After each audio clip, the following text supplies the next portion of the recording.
Hello, everyone, and welcome to RobotJS. I'm Joe Puzo. I wanted to do a little bit of an intro video talking about what exactly I'm doing here and what the goal of my projects are.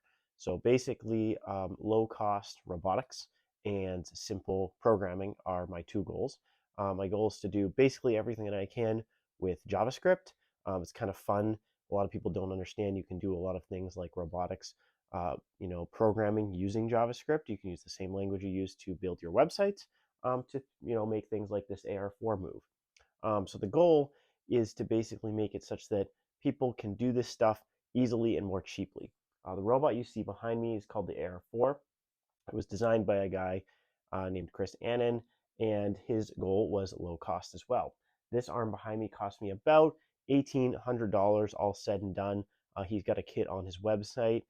He has his own custom software that he uses, but sticking with the trend of this channel, I wanted to do it all with JavaScript, and I wanted to also build a cool user interface for it, where his software only runs on Windows and it doesn't have like a simulator where you can actually see the arm before it runs. The one that I have, which is up on my GitHub, does. So I have a bunch of videos showing this moving. Again, it was $1,800.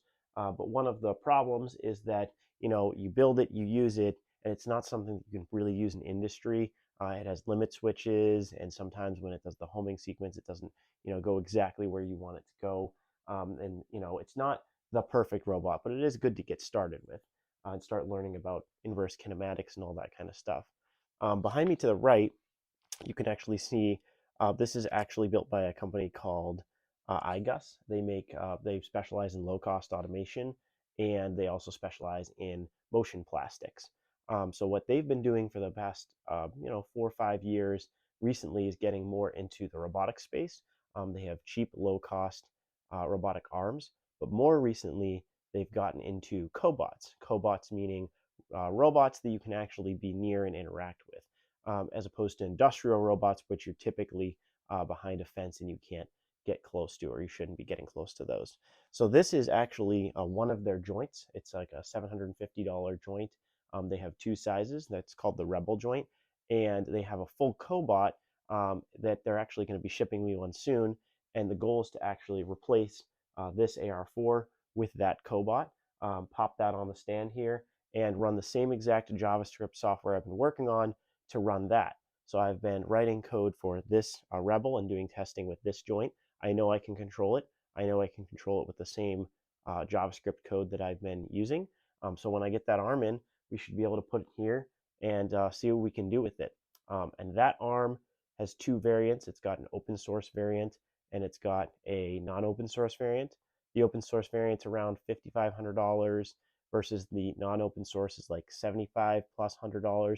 Still way cheaper than your average robot arm, which something like this in the industry would typically cost $28,000 to $30,000. So now you're in the $5,000 to $10,000 range. So the point is, I'm trying to build an interface and platform where you can do low-cost robotics with cheap open source software, and we're going to keep doing this, and I'll keep you guys up to date, and we'll see how this adventure goes. So thank you very much, and subscribe to the channel if you love what I'm doing, and I'll keep making videos. Thank you.